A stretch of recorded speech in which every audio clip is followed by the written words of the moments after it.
नमस्कार, आप देख रहे हैं आज तक आपके साथ मैं हूं अंजना ओम कश्यप। करारा जवाब चीन का कमांडिंग अफसर ढेर, इन सब के बीच गलवान घाटी की सुपर एक्सक्लूसिव तस्वीर इस वक्त आज तक के पास है, जिसके जरिए तस्वीर पूरी साफ हो रही है कि किस जगह पर किन हालात में ये सब कुछ हुआ था। 24 घंटे के अंदर की ये तस्वीर है।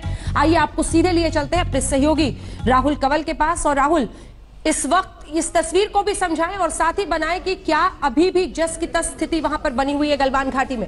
राहुल, आइए अब हम आज तक के दर्शकों को दिखाते हैं कि भारत और चीन के बीच इस इनकाउंटर के बाद, जिसमें कम से कम 20 भारतीय सेना के जवान शहीद हुए, तस्वीर क्या है। हमारे पास प्लैनेट लैब्स, जो कि दुनिया की एक बेहद मशहूर open source satellite imagery company है, उसके हवाले से हमारे संवाददाता अंकित कुमार ने ये तस्वीरें प्रोक्योर की हैं, जो पहली दफ़ा मैं अब आपको टेलीविज़न पे दिखाने वाला हूं। लेकिन मैं एकदम नीचे मौके पे जाऊं उससे पहले मैं थोड़ा सा ऊपर से जूम आउट तस्वीर से शुरू करके आपको समझाना चाहता हूं कि हम आपको लेके कहाँ जा रहे हैं। तो ये है जम्मू कश्मीर का लक्ष्य। हम आपको गलवान फेस ऑफ पॉइंट पे लेके जाने वाले हैं, जो कि लाइन ऑफ एक्चुअल कंट्रोल के बेहद नज़दीक है। भारत और चीन की सीमा को लाइन ऑफ एक्चुअल कंट्रोल कहा जाता है, हालांकि ये कोई ऑफिशियली डिसाइडेड सीमा नहीं है।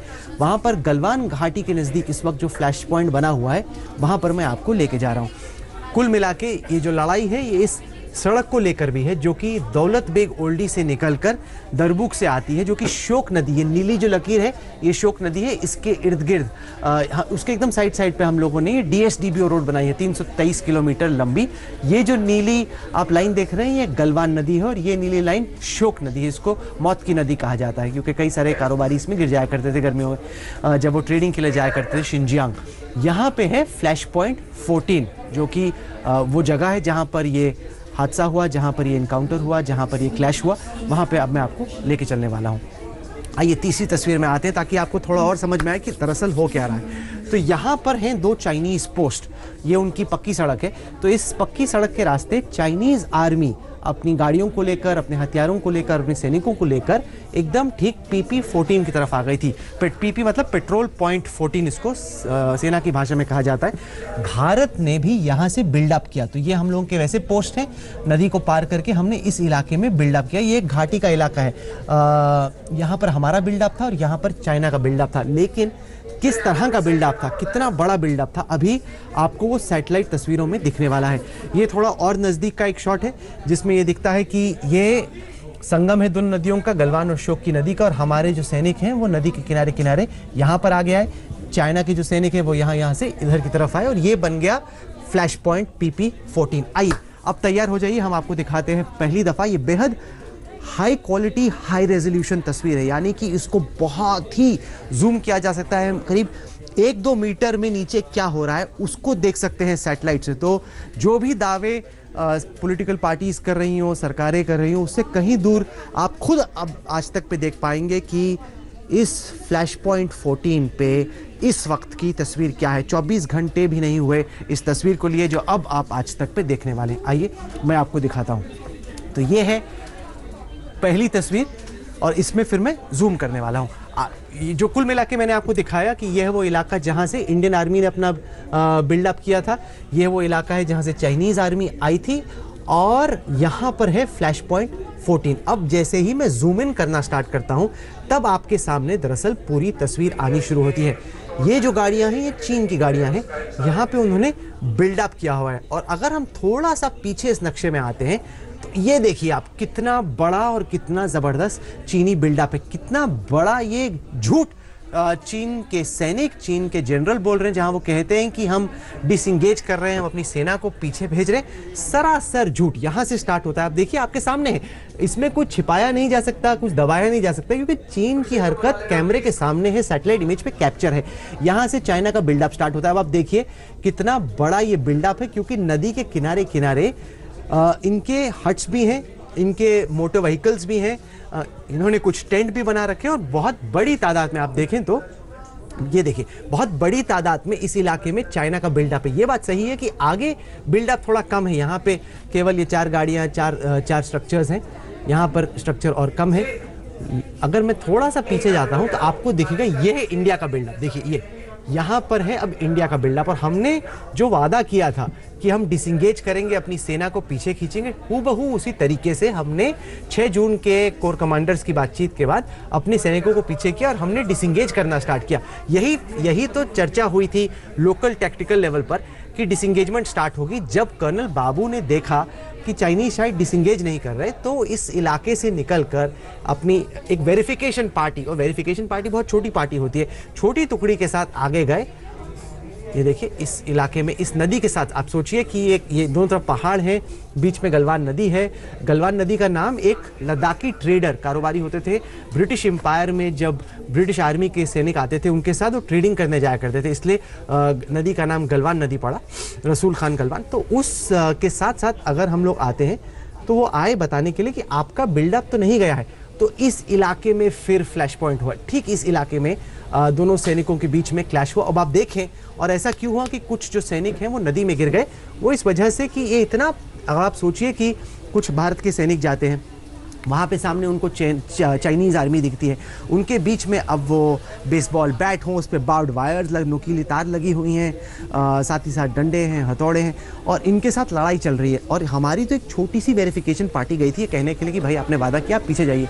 जब ये देखा कि स्थिति बेकाबू हो रही है, और सैनिक आए भारत के, 6 बिहार के और सैनिक आए, और फिर वहाँ पे दोनों सेनाओं के बीच में काफ़ी देर तक वायलेंस चलती रही, जिसमें 3 सैनिकों की तो वहीं पे, एक कर्नल की और 2 सैनिकों की वहीं पे मौत हो गई, और कुछ जो हमारे सैनिक हैं वो नदी में भी गिर गए। और ये जो पानी है वो बहुत ही ठंडा पानी है, सब जीरो टेम्परेचर। इसलिए जब आप पढ़ेंगे तो जो आर्मी की तरफ से प्रेस रिलीज आई उसमें कहा सब जीरो टेम्परेचर, वो इसलिए क्योंकि कुछ सैनिक नदी में भी गिर गए। काफ़ी छोटा सा इलाका है नदी के बीच का जहाँ पर ये हुआ। अब मैं क्या करता हूँ, आपको अगले मैप पे लेके चलता हूँ जिसमें आपको थोड़ा सा और क्लोजली नजर आएगा। ये देखिए उसी इलाके का जो मैंने आपको मोटा मोटा बताया, उसी का ये जूम इन शॉट है, जहां पर आप देख सकते हैं चाइना का बिल्डअप। अब जरा ये देखिए, अब यहाँ से ये तो किसी अफसर से हम लोग पूछेंगे, सैटेलाइट इमेजरी के एक्सपर्ट से पूछेंगे, लेकिन ये टेंट भी हो सकता है, टेंट के अंदर उनके वेपन सिस्टम्स भी हो सकते हैं, उनके हथियार भी हो सकते हैं, साथ ही साथ सैनिकों के रहने का इंतज़ाम भी हो सकता है। लेकिन ये बिल्डअप है, अब ये एग्जैक्टली क्या बिल्डअप है ये तो सैटेलाइट से पता लगाना बड़ा मुश्किल है, लेकिन ये मिलिट्री बिल्डअप तो 100% है, क्योंकि इसमें तो कोई डाउट ही नहीं है। इतनी सारी गाड़ियाँ, इतने सारे टेंट, इतने सारे, अब कई बार क्या होता है, और हमने करगिल की लड़ाई में बाकी जगहों पर देखा कि जो टैंक होता है या फिर साथ ही साथ जो आर्टिलरी होती है उसके ऊपर आप एक तरपाल बिछा देते हैं, कपड़ा बिछा देते हैं, तो ऊपर से वो ऐसी ही दिखती है। तो एग्जैक्टली क्या है ये तो हिसाब लगाना थोड़ा सा मुश्किल है, लेकिन ये बिल्डअप है, सैनिकों का बिल्डअप है, मिलिट्री का बिल्डअप है, इक्विपमेंट का बिल्डअप है, गाड़ियों का बिल्डअप है। और ये छोटा मोटा बिल्डअप नहीं, बहुत ज़बरदस्त बिल्डअप है, और वो बिल्डअप आपके सामने यहाँ अपनी आंखों से आप खुद देख सकते हैं, हमें कुछ कहने की जरूरत ही नहीं। और देखिए कितना लंबा बिल्डअप है, आप ये सोचिए सैटेलाइट की तस्वीर है तो कोई यहाँ पे तो छोटी दिख रही है, लेकिन जब आप ऊपर पहाड़ से देख रहे हैं हेलीकॉप्टर में अगर आप बैठे तो आप सोचिए कितना बड़ा ये बिल्डअप है। आपको मैं अगली तस्वीर पे लेके चलता हूँ, आइए। अब आप ये देखिए, ये भी आपको दिखा रहा है कि कहाँ से इनका बिल्डअप स्टार्ट हो रहा है, और नदी के किनारे किनारे किनारे किनारे कितना लंबा चाइना का ये बिल्डअप है। तो ये झूठ इसलिए बोल रहे हैं क्योंकि यही वायदा चाइनीज़ आर्मी ने किया था कोर कमांडर की बैठक में कि हम अपनी आर्मी को वापस लेंगे, वो उन्होंने नहीं किया। अलग अलग एंगल से मैं आपको दिखा रहा हूँ कितना लंबा और कितना गंभीर ये चाइनीज़ बिल्डअप है। हालांकि ये चाइना की साइड पे है, लेकिन ये बिल्डअप तो इन्होंने किया। लेकिन अगर हम दूसरी तरफ देखते हैं, मैं आपको ओरिजिनल जो मैप है, हाई रेजोल्यूशन मैप, उस पर दिखाता हूँ। ये लोड करने में इसलिए टाइम लगता है क्योंकि इतना हाई रेजोल्यूशन मैप है कि मशीन को इसको लोड करने में टाइम लगता है। यहाँ पे आप देख सकते हैं कि इंडिया का भी मिलिट्री बिल्डअप है, पर ये देखिए कितना छोटा है। यहाँ पे 3 आपको हटमेंट्स दिख रहे हैं, 3 स्ट्रक्चर्स आपको दिख रहे हैं। यहाँ पे आपको कुछ गाड़ियाँ दिख रही हैं, मतलब ये 3 टन टाइप की गाड़ी आपको यहाँ पे दिख रही है, आप देख सकते हैं ना स्क्रीन पे। तो ये आपको यहाँ पे दिख रहा है, कुछ हमारी गाड़ियाँ खड़ी हैं सेना की, यहाँ पर कुछ हटमेंट्स बने हुए हैं। हमारा भी बिल्डअप है, लेकिन हमारा बिल्डअप वायदे अनुसार हम लोगों ने तय किया कि हम अपनी सेना को वापस खींचेंगे।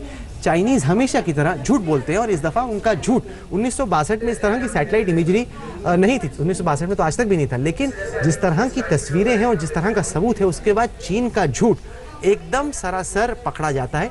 यहाँ पर हमारा आखिरी बिल्डअप मुझे दिख रहा है। उसके बाद ये वो इलाका है जहाँ से कर्नल बाबू चलते चलते अपनी वेरिफिकेशन पार्टी के पास आए, और चाइना से कहा। और यहाँ पे आप देखिए कि चाइना का बिल्डअप स्टार्ट हो जाता है। और हमें जो बताया गया था वो ये था कि वायदे के खिलाफ चाइनीज़ आर्मी आगे आ गई और इस इलाके में, और यहाँ पर भी आपको दिख रहा है कि कितना ये पतला इलाका है, कितनी मतलब तंग ये सड़क है। सड़क तो है ही नहीं, कच्चा रास्ता है, लेकिन कितना तंग है। आप देखिए कि उस चक्कर में जो धक्का मुक्की हुई, घुसे चले, उसमें कुछ जो हमारे सैनिक हैं वो नदी में भी गिर गए और चाइनीज़ को भी बहुत लॉस हुआ। देखिए जब दो इतनी बड़ी सेनाएं आपस में टकराती हैं तो लॉस दोनों तरफ पे होता है। और यही बताने के लिए कर्नल बाबू गए थे, ये कहते हुए कि आपको ये आर्मी को वापस लेना है, जो कि चाइना ने वापस नहीं लिया। उन्होंने कहा था कि हम 2 किलोमीटर पीछे जाएंगे, नहीं गए। ये देखिए आपके सामने दिख रहा है। और न केवल ये लोग पहले नहीं गए, ये तो भाई जो पूरा वायलेंस हुआ उसके करीब 18 घंटे बाद की तस्वीर है, उसमें भी नजर आ रहा है कि चाइनीज आर्मी ने विड्रॉ नहीं किया।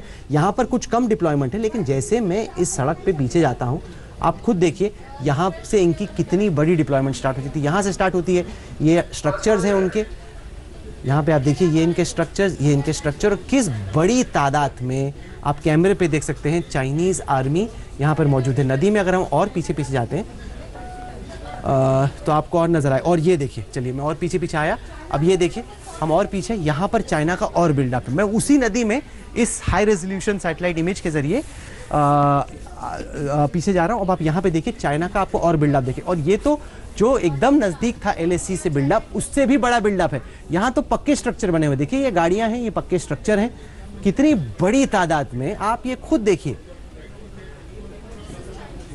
पूरा यहाँ तक आपको चाइनीज बिल्डअप नजर आए, पूरे किनारे तक। हम लोग इसी रास्ते जाते जाते रहते हैं, तो चाइना एक तरीके से झूठ बोल रहा है, और उसका झूठ पूरा अब आज तक ने जो तस्वीर प्लैनेट लैब्स के जरिए हासिल की है, उसमें पूरा उनका झूठ कैमरे पर कैप्चर हो रहा है। ये पूरा इलाका असल में चाइनीज आ कहाँ से रहे, मैं आपको दिखाना चाहता हूँ। इस नक्शे पे आप देखिए, ये है पीपल्स लिबरेशन आर्मी का ह्यूवेशन बेस, जो कि उनका वहाँ का मेन बेस है। उससे निकलकर 2 उनके फॉरवर्ड पोस्ट हैं, चाइनीज पोस्ट 1 और 2। तो इनके सैनिक यहाँ पे अमूमन यहाँ पे रहते हैं। और ये इलाका जो PP-14 है उससे जैसे कौवा उड़ता है, as the crow flies, 56 kilometre दूर है। तो यहाँ से चाइनीज आर्मी ने 2016 तक यहाँ तक तो पक्का ही रास्ता बना दिया था। अब देख सकते हैं ना, इसको पक्का रास्ता बनाया 2016 तक। उसके आगे इनका कच्चा रास्ता है, वो कच्चा रास्ता मैंने अभी आपको सैटेलाइट मैप्स पे लाइव दिखाया। उस रास्ते से आगे आते आते आते आते चाइनीज अब यहाँ पे आ गए हैं। हिंदुस्तान का पोस्ट ये है, यहाँ से यहाँ तक करीब 8 किलोमीटर का फासला है, 8 किलोमीटर का एज द क्रो फ्लाइज फासला है। तो हम लोगों ने अपनी तरफ, अब पूरा चाइनीज क्या प्रिटेंड कर रहे हैं, क्या ड्रामा कर रहे हैं, क्यों परेशान क्यों है। उनका कहना है कि भारत ने ये सड़क क्यों बनाई। अरे भाई, भारत ने क्यों सड़क बनाई, वो इसलिए क्योंकि दौलत बेग ओल्डी, जो कि अक्साई चीन का वो इलाका है जो अभी भी भारत के कंट्रोल में, ये है लाइन ऑफ एक्चुअल कंट्रोल, ये है दौलत बेग ओल्डी, एकदम नॉर्थ की तरफ जाके आता है। ये वो इलाका है अक्साई चीन का जो 1962 की लड़ाई के बावजूद अभी भी हिंदुस्तान के कंट्रोल में, इसको सब सेक्टर नॉर्थ कहते हैं। तो यहाँ पे इंडियन आर्मी को सप्लाईज पहुंचाने में दौलत बेग ओल्डी से जो दरबुक से निकल के सड़क जाती है, उससे बड़ा राहत होती है। और ये सड़क बहुत हद तक लाइन ऑफ एक्चुअल कंट्रोल के किनारे किनारे बनी हुई है, तो ये पैरेलली बनी हुई है। अब हम लोग क्या कर रहे हैं, पिछले कुछ महीने से, जब से ये सड़क बनी, पिछले साल इसको इनॉग्रेट किया गया, इस सड़क से हम फीडर रोड्स बना रहे हैं। फीडर रोड्स का मतलब कि जैसे यहाँ पे मैंने जो आपको कैंप दिखाया, वहाँ से निकल के हम जो एकदम बॉर्डर का पेट्रोल है वहाँ तक हम सड़क बना रहे हैं। उसमें चाइनीज़ कह रहे हैं कि आप सड़क नहीं बनाइए। हम कह रहे हैं अरे भाई, हम क्यों ना बनाए, आपने भी तो सड़क बनाई हुई है। चाइना ने अपनी तरफ तो इंफ्रास्ट्रक्चर पूरा बना लिया है, अब हमें कह रहा है कि आप सड़क मत बनाइए, आपने ये सड़क क्यों बनाई, ये बॉर्डर रूल्स का वायलेशन है। जब आपने सड़क बनाई, आपको कोई वायलेशन नहीं हो रहा है। अब हिंदुस्तान सड़क बना रहा है तो आपको प्रॉब्लम हो रही है। जी राहुल, धन्यवाद आपका इस पूरी जानकारी के लिए। राहुल हमारे सहयोगी बता रहे थे कहां पर पूरा मामला फंसा हुआ है, और एक्सक्लूसिव गलवान वैली की तस्वीरों के जरिए वो आपको समझा रहे थे कि कैसे चीन अभी भी बिल्डअप उस हिस्से में किया हुआ है। और याद रखिए, ये झड़प के 18 घंटे के बाद तक की तस्वीरें हैं, यानी अभी भी चीन जस के तस अपनी परिस्थिति में बना हुआ है। यानी जो बातचीत वहां पर हो रही है उससे बहुत कुछ निकल नहीं रहा है। इसी मुद्दे पर चर्चा करने के लिए हमारे साथ डॉक्टर संबित पात्रा, राष्ट्रीय प्रवक्ता भारतीय जनता पार्टी के, जुड़ गए हैं। अभय दुबे हमारे साथ जुड़ गए हैं, कांग्रेस पार्टी के प्रवक्ता। 3 बेहद खास मेहमान हमारे साथ सेना की तरफ से भी जुड़ेंगे। हमारे साथ पूर्व उप सेनाध्यक्ष गुरमीत सिंह जी भी जुड़ गए हैं, पूर्व DGMO भी हमारे साथ जुड़ गए हैं, विनोद भाटिया जी। लेकिन सबसे पहले संबित पात्रा जी, आपके साथ शुरुआत करते हुए, देखिए हमने बहुत ही विस्तृत तरीके से गलवान घाटी की इस ताजा तस्वीर के जरिए बताया है कि चीन का जो पूरा बिल्डअप है वो अभी भी वहां पर है। अभी की परिस्थिति पर आप क्या जानकारी देंगे, रणनीति पर क्या बताएंगे मिस्टर पात्रा? देखिए अंजना जी, पहली बात तो है कि आज पूरा देश स्तब्ध है। 20 हमारे जवान जिनकी शहीदी हुई है, कहीं ना कहीं आज अभी हम सबके मन में और हृदय में उनके प्रति बहुत ज्यादा श्रद्धांजलि की भाव और कष्ट है हम सबके मन में। मैं अभी देख रहा था टेलीविजन चैनल में बाबू जी, कर्नल बाबू के बारे में बता रहे थे अभी राहुल कनवल। उनकी माँ किस प्रकार कॉम्पोज थी और उनकी माँ किस प्रकार कहती है कि I am proud to be an Indian and proud to have lost my son. ये छोटी बात नहीं होती है। मैं उस माँ के चरणों में भी प्रणाम करता हूँ। आपका सवाल था कि मैं स्ट्रेटेजी के बारे में क्या बता सकता हूं, चाइना के बिल्डअप के बारे में। मैं हमेशा ये डिबेट्स एक कैवियाट के साथ शुरू करता हूं कि मैं पार्टी का प्रवक्ता हूं, मैं मिलिट्री की तरफ से या सरकार की तरफ से कोई बयान नहीं दे सकता। दूसरी बात, अभी राहुल कनवल जी ने जिस विस्तार से पूरा विषय समझाया, मुझे 3 बातें समझ में आई। नंबर 1 कि ये जो बिल्डअप है चाइनीज बिल्टअप, ये चाइनीज साइड में है। राहुल कनवल ने बिल्कुल मैप दिखाते हुए कहा। तो ये जो बातें इंडिया में कुछ लोग फैला रहे हैं कि हमारे जमीन में अतिक्रमण हो गया है, चाइनीज ने हमारे जमीन को हड़प लिया है, तो एक चीज तो ये आपने बिल्कुल बतौर वैज्ञानिक रूप से मैप के माध्यम से देखा कि ये झूठी बातें हैं, चाइनीज साइड में बिल्डअप है। दूसरी बात जो मुझे समझ में आई वो यह कि देखिए भारत ने अपने वादा को निभाया। जिस प्रकार से जून 6 तारीख को बात हुई थी, दोनों हायर अथॉरिटीज के बीच में बात हुई थी कि डी एस्केलेशन होगा। हिंदुस्तान एक डेमोक्रेटिक कंट्री और एक बहुत बृहद देश होने के नाते हमने अपने बातों को रखा, मगर चाइना ने कहीं ना कहीं धोखेबाजी की।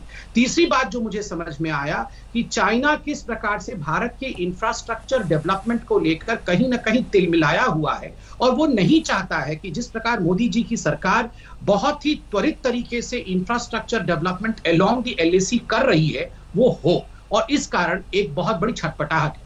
मेरी सिर्फ एक गुजारिश है जो मैं अंत में करूंगा कि यहाँ एक्सपर्ट्स भी बैठे हैं, diplomatic experts and military expert, सरकार भी है, हमें तीनों पर विश्वास होना चाहिए। ये जो तू मैं हमने आरंभ किया है राजनीतिक रूप से ये उचित नहीं।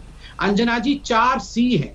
हम कोरोना से लड़ रहे हैं, हम अभी चाइना के साथ डीएस्केलेट कर रहे हैं। देश में कांग्रेस और कम्युनिस्ट अगर ऐसे में हमारे ही देश के प्रधानमंत्री के ऊपर अटैक करना शुरू कर दे कि प्रधानमंत्री किस बिल में छुप के बैठे हुए हैं, मैं इस भाषा का बहुत जोर से पुरजोर तरीके से खंडन करता हूं जो आज राहुल गांधी ने कहा है, where is Indian prime minister hiding.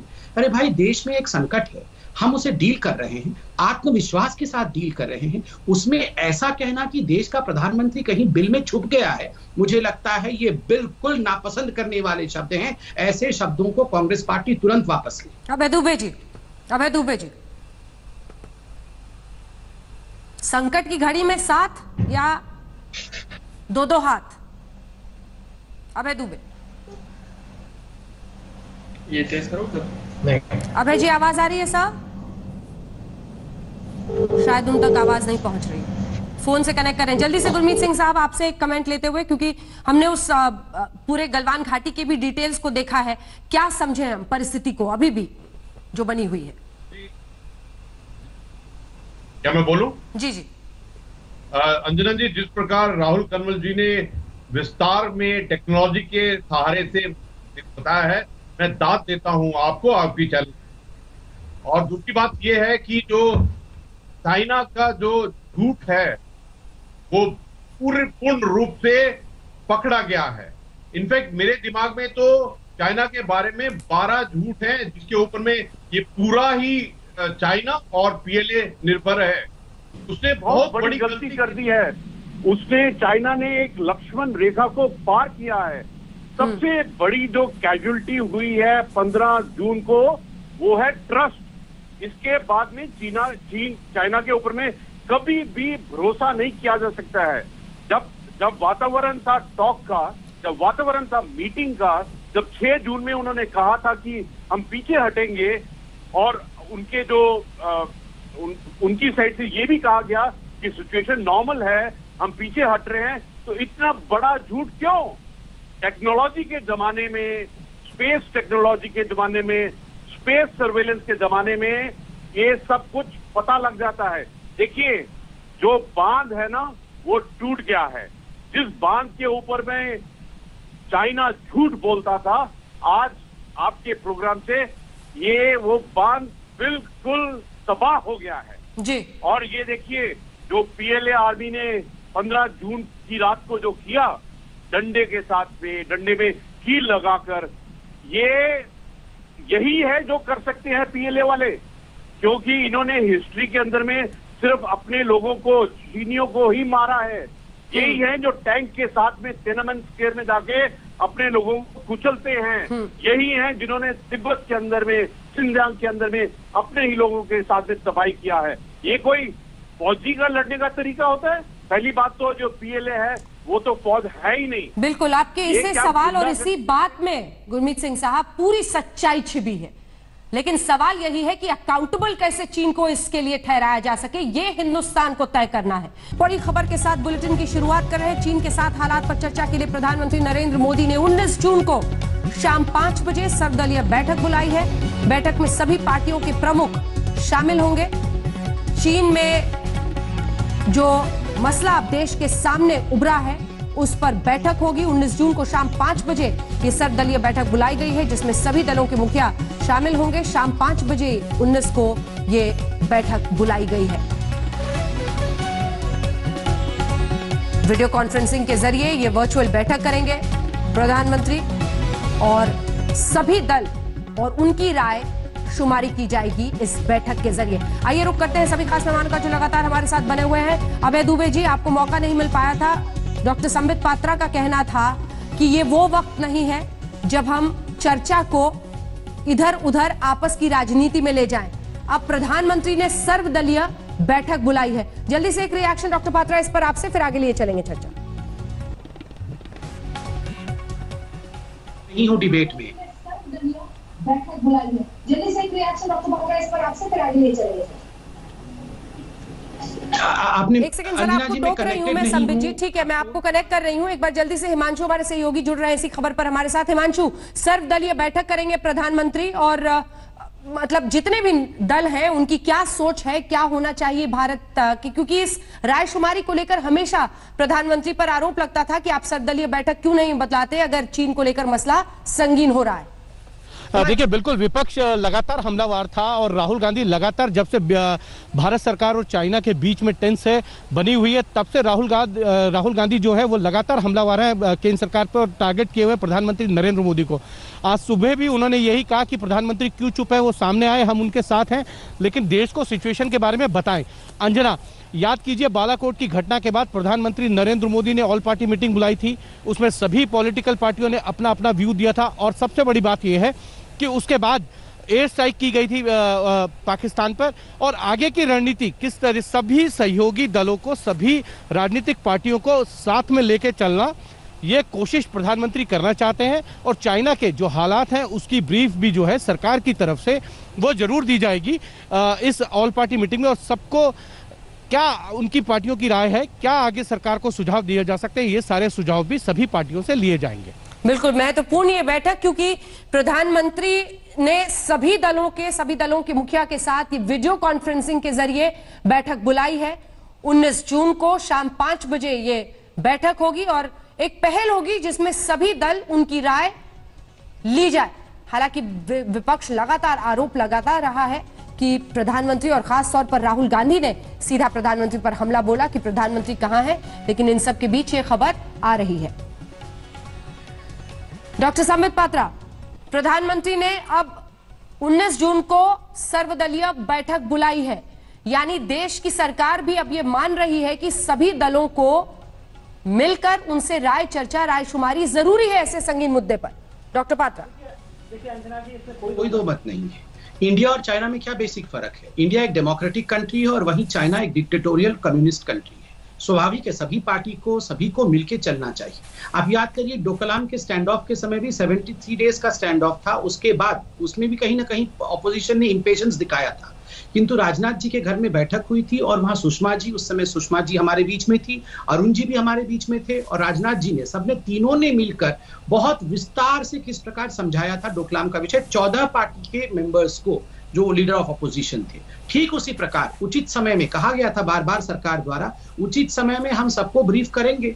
ये कोरोना काल है, वर्चुअल तरीके से ये मीटिंग बुलाई गई है और स्वाभाविक रूप से सभी को एक्सप्लेन किया जाएगा, सभी को कॉन्फिडेंस में लिया जाएगा। ऐसे में सिर्फ एक ही विषय की आवश्यकता है कि सबको मिलकर आगे बढ़ना चाहिए।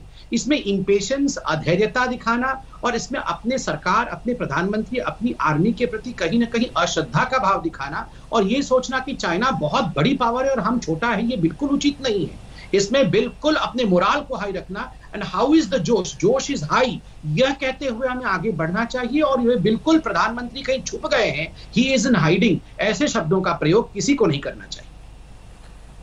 आइए आपको सुनाते हैं, राहुल गांधी ने भी प्रतिक्रिया आज सुबह दी थी जिसमें उन्होंने सीधे हमला प्रधानमंत्री पर बोला था। पहले सुन लीजिए। 2 दिन पहले हिंदुस्तान के 20 सैनिक शहीद हुए, उनको उनके परिवारों से छीना गया। चाइना ने हिंदुस्तान की जमीन छीनी है, हमारी जमीन हड़पी है। प्रधानमंत्री जी, आप चुप क्यों हैं? आप कहां छुप गए हैं? आप बाहर आइए, पूरा देश, हम सब आपके साथ खड़े हैं, एक साथ खड़ा हुआ है आपके साथ देश। बाहर आइए, देश को सच्चाई बताइए, डरिए मत। ये राहुल गांधी की प्रतिक्रिया थी आज पहले की। इससे कुछ ही देर पहले अब प्रधानमंत्री ने ट्वीट करके कहा है सर्वदलीय बैठक बुलाई गई है और इस 19 जून को बैठक बुलाई गई है। हमारे साथ अभय, ठीक है डॉक्टर पात्रा, छोटा सा 2 लाइन का कमेंट, क्योंकि अभय दुबे जी हमारे साथ जुड़ गए हैं, उनसे प्रतिक्रिया लेंगे। डॉक्टर अंजना जी, अभय जी के तो अभी राहुल जी ने खुद बोला। अभय जी, मुझे बहुत तकलीफ हुई ये बात सुनते हुए कि राहुल गांधी प्रधानमंत्री को कह रहे हैं कि डरिए मत, डरिए मत, बाहर आइए। राहुल गांधी जी, आप अपने घर में आज तक जरूर देख रहे हैं, एक बात कान खोल के सुन लीजिए, ये हिंदुस्तान है, ये डरता नहीं है, किसी के बाप से नहीं डरता है। सुन लीजिए, एकदम सुन लीजिए, शांति से सुनिए, मैं लड़ना नहीं चाहता था, एकदम सुनिए शांति से। एक बात कान खोल के आप भी सुनिए, और यहाँ हमें सल्यूट करता हूँ, यहाँ बड़े लोग बैठे हुए हैं ना, ये जो बैठे हैं ये डरते हैं ना, हमारा देश डरता है और किसी के बाप से नहीं डरता है। ठीक है अभय दुबे, जवाब डरिए मत, कहाँ छुप के बैठे हुए हैं। ठीक है, भाषा की मर्यादा का हम सब ख्याल रखें। अभय दुबे जी, देखिए, मैं बड़ा व्यथित और दुखी हूँ, सरहदों पर रोज हदें पार हो रही है। संबित पात्रा जी, आपने हदें पार किया है, आपको तर्क दे रहे डरिए मत क्या होता है, ये डरिए मत क्या होता है, ना ये डरिए मत। अरे हमारे जाबाज सैनिकों ने अपने हाथों से इतनी कैजुअल्टी हुई है चाइना में, ये डरिए मत क्या होता है, ये डरिए मत क्या होता है। आप क्या कहते हैं, हम चाइना से डरते हैं? हम, हमारा देश डरपोक देश है। ठीक है, अभय दुबे जवाब दे कहने की प्लीज अंजना जी, अभय दुबे जी जवाब दीजिए। गलवान घाटी से 80 किलोमीटर साउथ पे गोगरा पोस्ट पेट्रोलिंग पॉइंट 14-15 जो भी आपने बताया है, यही तो आर्गुमेंट था, यही लगातार सारा मीडिया कह रहा था, नेशनल मीडिया, कि चीन की सेना अंदर घुस आई है, और आज वो प्रमाण हमारे पास मिल गए। उनकी मंशा क्या थी ये भी रिपोर्ट हुआ। उन्होंने कहा फिंगर 4 के ऊपर वेस्ट में 16,000 फीट की ऊंचाई अचीव करना चाहता है चाइना, ताकि हिंदुस्तान एक्सेसिबल हो जाए। संबित पात्रा जी जवाब दीजिए, वुहान कन्वेंशन में जाने के बाद जो माउंटेन स्ट्राइक कॉर्प्स, जो 90,000 सैनिकों की सीमा पर तैनाती का 60,000 करोड़ रुपए का कांग्रेस सरकार का प्रस्ताव था, वो आपने ठंडे बस्ते में क्यों डाल दिया? मेरा सीधा सा आरोप है, आपने जो 71 दिन का स्टैंड ऑफ था डोकलाम में अगस्त से जून 2017 में, क्या हुआ? बाद में रिपोर्ट हुआ, मीडिया ने बताया कि चाइना ने परमानेंट मिलिट्री इंफ्रास्ट्रक्चर बना लिया है। आपने कहा वहां से पीछे खसक गया, और ये सीतारमन जी ने, निर्मला सीतारमन ने लोकसभा में इस बात को स्वीकारा है। उन्होंने ये भी बताया कि 1000 बार चाइना ने इंट्रूजन किया है पिछले 3 साल में भारत की सीमा के अंदर। संबित पात्रा जी, मुखौटा लगाकर बेचना बंद कर दीजिए। भारत उन सैनिकों की शहादत का हिसाब आपसे चाहता है। क्या जवाब देंगे उन माओं को जिनका बेटा आज छीन लिया गया? ये आपकी खामोशी का खामियाजा हिंदुस्तान को भुगतना पड़ा है। संबित पात्रा जी, 40 दिन से इस देश के सारे सेना के पूर्व अधिकारी, प्रतिपक्ष बोल रहा था प्रधानमंत्री जी सच्चाई बताइए, देश सच्चाई जानना चाहता है, आखिर क्या छुपाया जा रहा है? रक्षा मंत्री जी ने साफ इनकार कर दिया कि सीमा के अंदर नहीं है। आज राहुल कंवल जी ने आज तक पर खुलासा कर दिया कि पेट्रोलिंग पॉइंट 14, ये जो पूर्व सेना के अधिकारी बैठे हैं इनसे पूछ लीजिए सच्चाई क्या है। जो परमानेंट मिलिट्री इंफ्रास्ट्रक्चर वहां पर है वो भारत की सीमा के अंदर है। संबित पात्रा, ठीक है डॉक्टर संबित पात्रा, उन सैनिकों की उसके बाद में डीजीएमओ साहब के पास जाऊंगी। ठीक है, एक सेकंड। देखिए, कुछ बहुत गंभीर मुद्दों पे देश को मिसगाइड करने की कोशिश की गई है, मैं शांतिप्रिय तरीके से जवाब देता हूं। नंबर एक, ये कहना कि भारत के अंदर घुस करके चाइना ने जमीन हड़प लिया है, ये बिल्कुल भ्रांति है और इसको किसी प्रकार से देश में नहीं फैलाना चाहिए। याद रखिए, चाइना साइकोलॉजिकल वॉरफेयर में एक एक्सपर्ट कंट्री है। वो चाहता है कि हमारे ही सिस्टम हमारे खिलाफ इस्तेमाल की जाए और हम आपस में लड़ें। नंबर एक। नंबर दो, देखिए जहां तक एलएसी का मैंने सुना ना साहब आपको, अभय जी मैं जरूर आपके पास आऊंगी जवाब देने। मैंने सुना ना, एक मैंने आपकी अभय जी मैं जरूर आऊंगी बारी बारी। पेट्रोलिंग पॉइंट 4 हमारी पेट्रोलिंग रोकी गई, ब्लॉकेज किया चाइना ने। मैं बिल्कुल नहीं चाहता हूं कि गंभीर मुद्दे पे हम बहुत ज्यादा इसको प्लीज मिस्टर दुबे आराम से एक एक करके। देखिए अंजना जी, मुझे दुख इस बात का हो रहा है कि आप सोचिए जरा, चाइना वहां पर देखिए किस प्रकार से गद्दारी करके, विश्वासघात करके, अपने मृतकों की संख्या छुपा करके यहाँ हम आपस में लड़ रहे हैं। शब्द ये चाइना के खिलाफ नहीं है। मैं एक बहुत बड़ा खुलासा अभी करने वाला हूँ अंजना जी, आप मुझे 30 सेकंड बोलने दीजिए और कृपया दुबे जी मैं आपका जवाब जरूर लूंगी। आपसे निवेदन कर रही हूँ, प्लीज एक एक करके बोलिए। बहुत गंभीर विषय है, पूरा देश देख रहा है इस वक्त आज तक को। प्लीज एक एक करके बोलिए, मैं जवाब लेने के लिए ना हूं तब आप कहिएगा। संबित जी अपनी बात पूरी करें जल्दी से। मैं एक बहुत गंभीर विषय रख रहा हूं, पहली बार रख रहा हूं टीवी पे, और मैं जवाब चाहता हूं कि अभय जी दे, आप हमको समय दीजिएगा। ये इंडिया टुडे का ही एक आर्टिकल है, 2008 का आर्टिकल है, ये टाइम्स ऑफ इंडिया इत्यादि में भी छपा था। Congress and Chinese Communist Party sign MoU. इन्होंने एक एमओयू साइन किया था 7 अगस्त 2018 में। Sonia Gandhi, Rahul Gandhi went to Beijing to sign the MoU. MoU किसके साथ साइन हुआ था? एमओयू कांग्रेस पार्टी और कम्युनिस्ट पार्टी के बीच में साइन हुआ था। आपको मैं पढ़ रहा हूं 3 लाइन, आश्चर्यचकित रह जाएंगे। The MOU was signed by the Chinese vice president and standing committee member of the CPC's politburo, Xi Jinping. Xi Jinping उस समय प्रेसिडेंट नहीं थे, उस समय वो उनके पार्टी के स्टैंडिंग कमिटी के जनरल सेक्रेटरी थी। And between the Congress general secretary Rahul Gandhi in the presence of his mother Sonia Gandhi. Sonia Gandhi ji, Rahul Gandhi ने सी जिनपिंग के साथ, और उसके ऊपर क्या लिखा गया? इंडिया टुडे कहती है, it is strictly on the party to party basis. Congress party and Communist Party of China will continue to cooperate with each other on all issues in times to come. आप सोचिए जरा, मैं यहाँ last में पढ़ दूं, ये बहुत महत्वपूर्ण है। The fact that China, though aware of the recent developments in India, decided to go ahead and sign this document shows it is trying to build a relationship with Congress, the Nehru Gandhi family in particular, with whom they are extremely close, that goes beyond UPA and the government. मैं जानना चाहता हूं, गांधी परिवार के साथ ये जो MOU सी Jinping ने साइन किया था, इसको सार्वजनिक किया जाए, इसको सार्वजनिक किया जाए। लेकिन डॉक्टर पात्रा, एक सेकंड अभय दुबे जी, डॉक्टर पात्रा, इसका गलवान घाटी में जो ये सोमवार को देर रात में ये जो हिंसक झड़प हुई है, उससे क्या लेना देना है? मैं समझा, उससे क्या लेना देना है?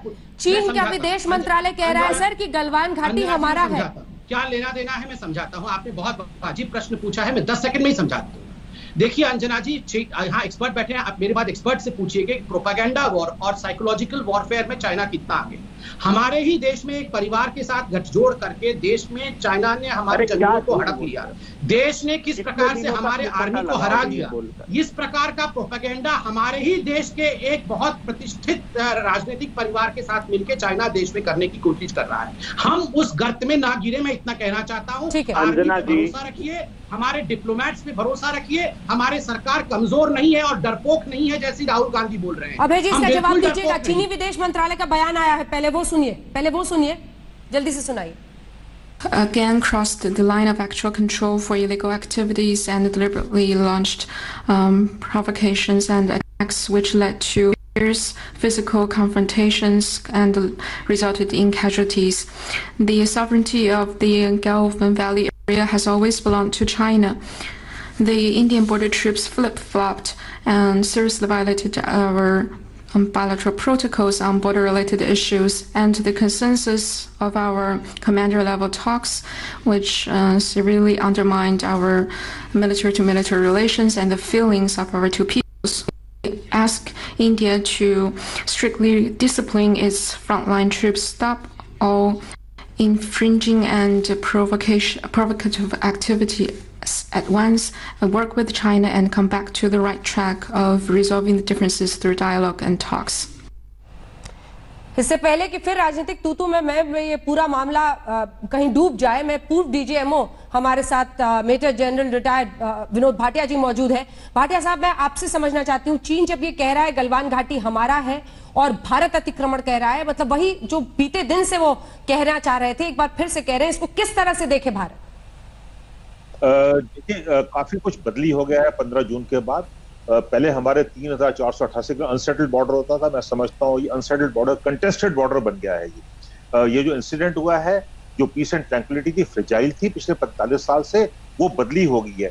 गलवान वैली में और एलएसी के दौरान वहां पर डिफरेंस ऑफ परसेप्शन है, चाइना के क्लेम्स हैं। 37,500 किलोमीटर का जो स्क्वायर किलोमीटर का इलाका अक्साई चीन का, वो ऑलरेडी चाइना के कब्जे में है। चाइना उसके आगे और कब्जा करना चाहता है और निबलिंग करता रहता है, ये हमको भी पता है। लेकिन वहां पर टेरिटोरियल इंटीग्रिटी जो है हमारी, वहां पर आर्मी कायम करती है, कायम करती रही थी, रहेगी और आगे भी रहेगी। लेकिन उसके लिए हमको क्षमता चाहिए, उसके लिए हमें बहुत कुछ करना पड़ेगा।